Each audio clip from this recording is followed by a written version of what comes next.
Good evening. Uh, Enjoying the month of February here, and it's half gone already. Hard to believe that. But I'm just going to show you a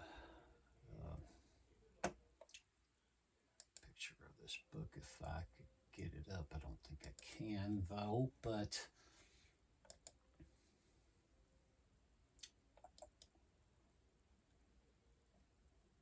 I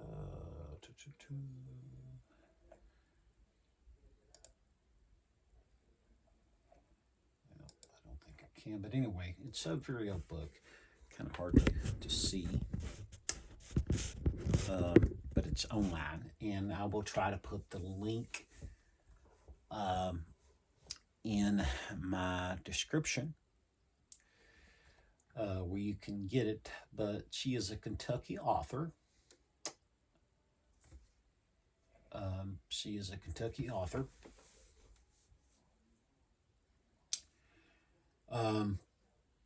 And she was a poet. Her name is Effie Walker Smith. Effie Walker Smith. She was from Pike County. And I'll give you a little bit of history and background. Effie Walker Smith she was a remarkable black poet in the early 20th century with a story unlike any other. Her story was unknown to everyone except her daughter Ruth until long after she had died. Effie has only recently been recognized as a poet who not only revered her Appalachian home and its landscapes, but pushed readers to reconsider and perhaps reject hierarchies of race, class, gender, and place. She expressed both feminist and environmental awareness and addressed both racism and classism as well. Effie was born in Pike County, Kentucky in 1879. That's 1879 in Pike County, Kentucky. Both of her parents had been slaves before the Civil War, and both had taken the surname of their owners. Her mother, Sibby, had been purchased along with her Sibby's mother by Colonial Ratliff.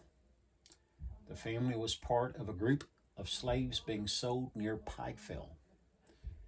And Colonial Ratliff, who did not own any slaves, but who sympathized with the black people, went to the cell to try to keep the family together.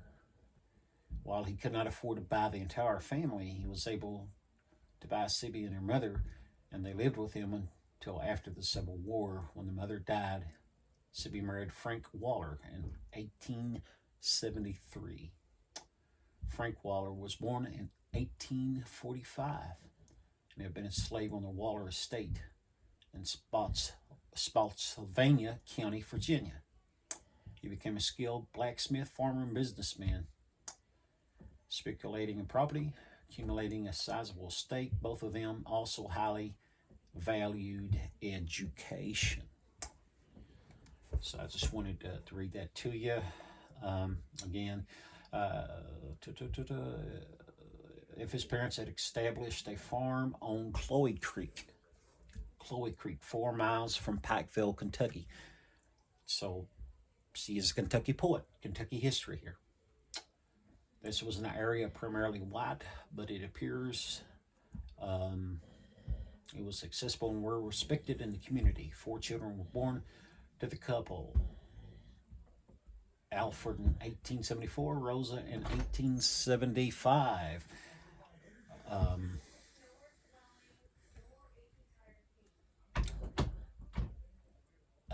Effie in 1879 and Marvin in 1882. They were a deeply religious family, and they enjoyed a close family life of simple pleasures, berry picking, popping popcorn, and telling stories.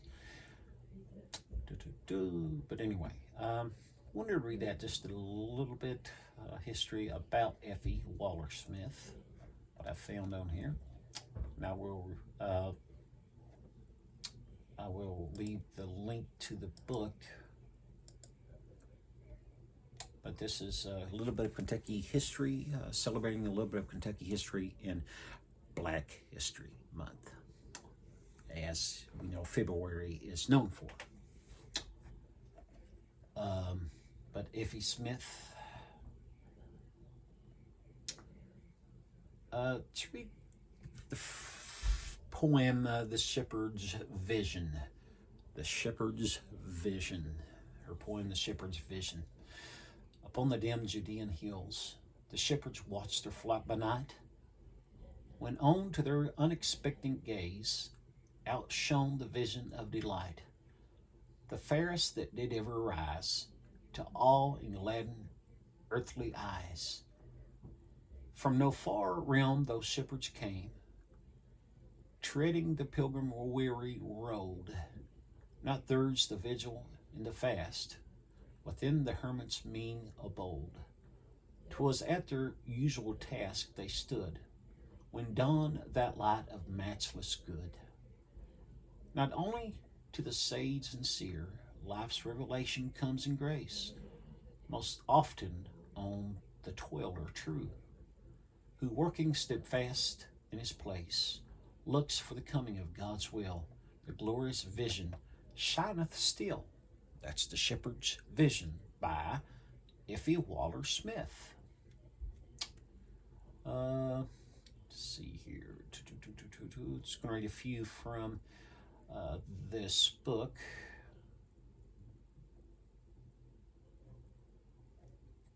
Okay, we're going to try this and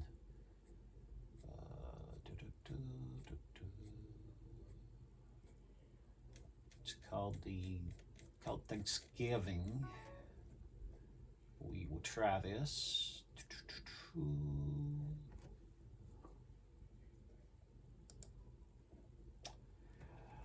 Okay, this is called Thanksgiving, and this is another poem by Effie Walker Smith.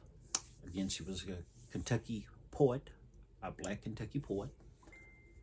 And we're celebrating Black History Month still, the month of February.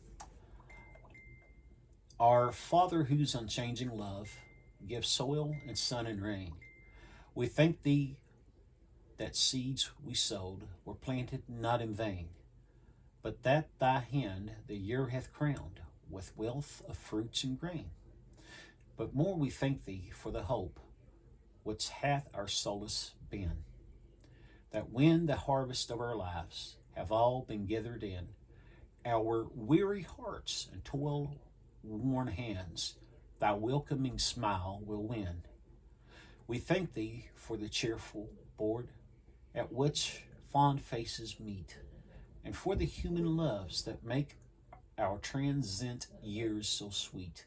We thank thee most for hopes of heaven, where love shall be complete. Though on some dear remembered face no more the hearth lights shine, we thank thee for the friends we loved are kept by love divine. And though they pass beyond our gaze, they do not pass from thine.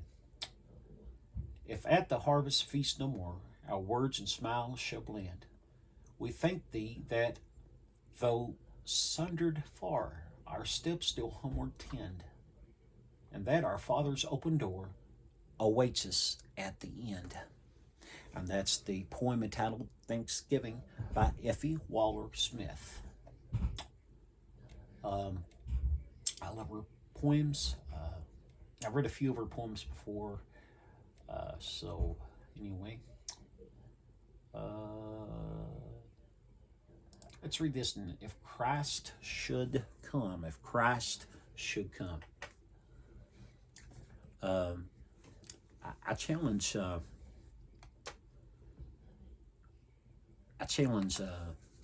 ministers out there that might, and maybe Sunday school teachers, or if you love going to the nursing homes to read to residents, or maybe you print newsletters. I challenge you to use some of her poems because It's a part of our history that we cannot lose. We need to keep our history alive. We really do. It's our heritage here in the mountains of East Kentucky. We got to keep our history alive. But anyway, here's the poem, If Christ Should Come. If Christ should come to my store today, what would he think?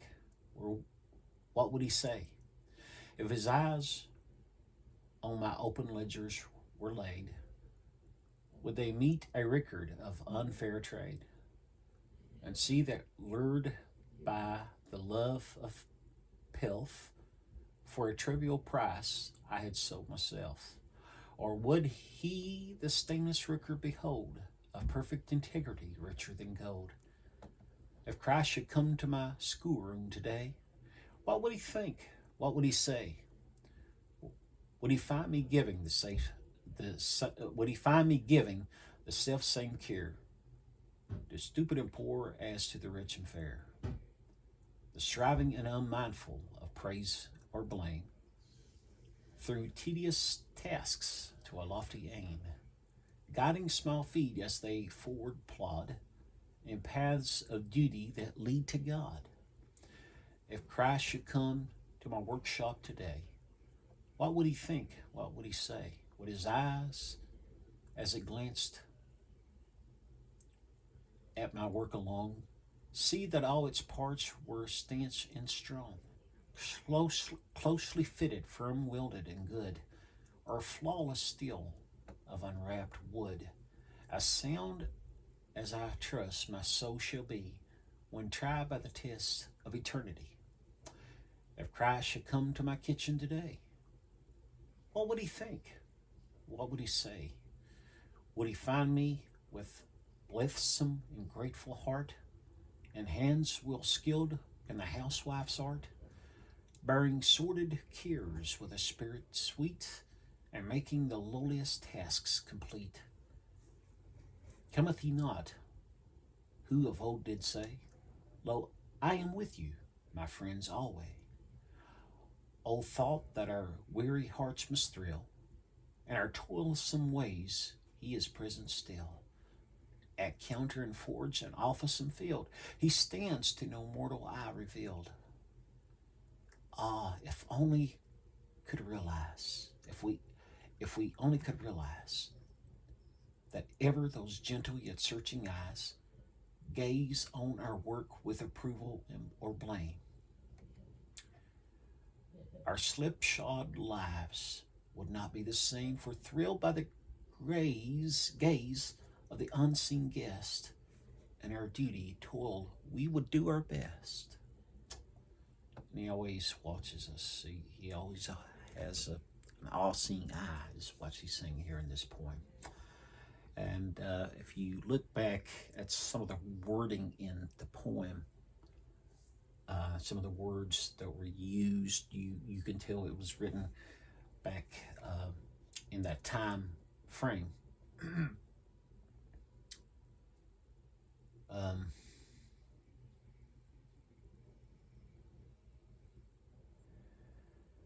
This one here is entitled Gifts. I'll read a few more from this. Myrrh and frankincense and gold, thus the ancient story told. When the seers found him, they sought to the wondrous babe they brought. Let us ours the self-same quest bear unto the Christ our best. If to him as to our King we the gift of gold would bring, be it royal offering, gold unstained by stealth and creed, gold outflung to all earth's need, that hath softened human woe, help the helpless, raise the low. Frankincense for him is meet, yet no orient odor sweet, are to him as fragrant gift as white thoughts to God uplift, and a life that soars sublime, sweet above all sense of time. Last from our Morgan's store, myrrh as for one dead they bore, while perchance their lifted eyes viewed afar the sacrifice. Let us to the sepulchre bring a richer gift than myrrh, love that will not yield to dread. When all human hopes have fled, faith that falters not nor quells. When the waning earth light fails, saying, shall I be afraid of the dark, where thou wast laid? All right. Anyway, let's see if we can find another one. Here's a little longer one. It's called The Road to Church. The Road to Church by Effie Walker Smith. And this will be our last one. I will post a link to this book above the video or below the video description. You can click on it and you can read it for yourself, all the poems in this particular book. They do have it at the Pike County Library. If you are over near the Pike County Library, and maybe you're listening to this, and this might be the first time you've heard of Effie Walker Smith, a poet here in Kentucky, a local author. But here's a poem she wrote entitled The Road to Church. Rutted by wheels and scarred by hoofs, and by rude footsteps trod, the old road winds through glimmering woods into the house of God. How many feet assembling here from each diverse abode, led by how many different aims, have walked this shadowy road? How many sounds of woe and mirth have thrilled these green woods dim, the funeral slow and solemn tramp, the wedding's joyous hymn. Full oft amid the gloom and glow, through which the highway bends, I watch the meeting streams of life, whose mingled current tends toward where beyond the rock-strewn hill, against the dusky pines that rise above the churchyard graves, the white spire soars and shines. Here pass bowed men with balancing locks, world-weary, faint and old, mourning the ways of frickless youths, far wandering from the fold. Their taughter women frail and meek, of dim but gentle eyes, whom heaven's love has made most kind, earth's hardships made most wise. Apart two lovers walk together, with words and glances fond. How happy now they scarce can feel the need of bliss beyond. Gaunt-limbed, his shoulders stooped with toil, his forehead seamed with care. Adown the road the farm hand stalks, with odd and awkward air. The sermon glimmers in his mind, its truths half understood, and yet from prayer and hymn he gains a shadowy dream of good. That sanctifies the offering his bare life daily makes, his tender love for wife and child, and toil born for their sakes.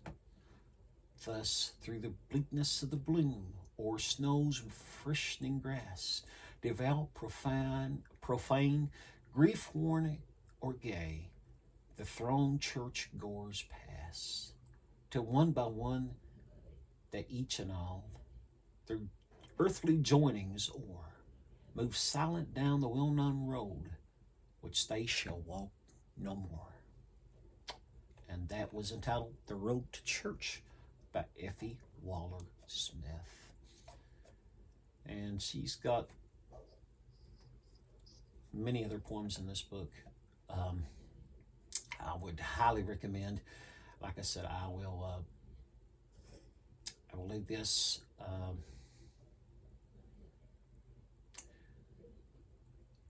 I will leave this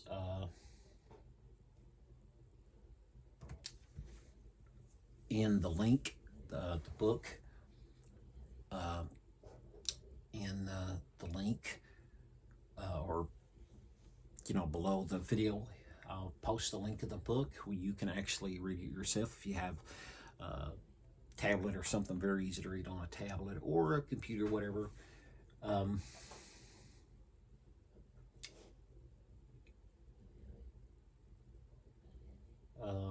Here's one that says Towards Sunrise. And the book is entitled Rosemary in Pansies. Rosemary in Pansies is the title of this book.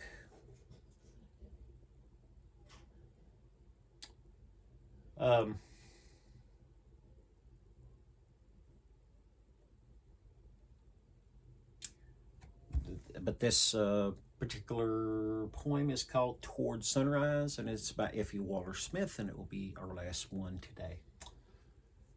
Towards sunrise. When the old days our fathers came to bury low their dead, and to the far-off eastern sky they turned the narrow bed. They laid the sleeper on his couch with firm and simple faith that cloudless morn would surely come to end the night of death.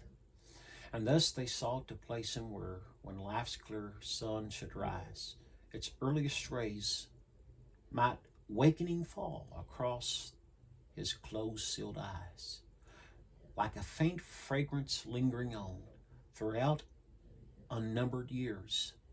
Still in our county burial grounds the custom sweet appears.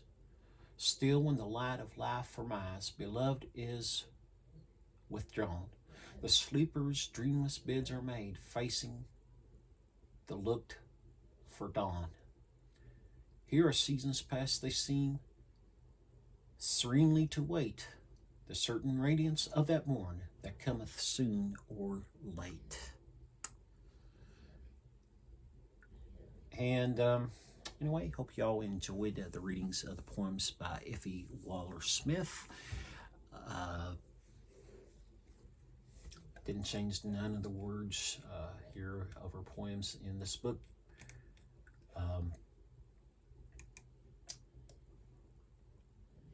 But the book is entitled Rosemary in Pansies. Rosemary in Pansies. But again, I will post the link. And it was actually first copyrighted and printed in 1909. I think my grandma was born in 1905, so she would have been, 2 years old or so at the time that this book was published. So that gives you a little thing right there. And if somebody's watching this, maybe Effie Walker Smith was maybe some kin to you out there, some relation to you, I'd love to hear from you. I'd love for you to comment. Let's celebrate Black History Month and our ancestral, historical, anyway. Enjoyed them poems. That last one just about made me cry there, because so many times here in the mountains of East Kentucky, especially here in the mountains, we still carry on the tradition in the cemetery. We'll make sure that they're facing east. Anyway, God bless you. And like and share. If you enjoyed this, like and share. Subscribe. Bye-bye.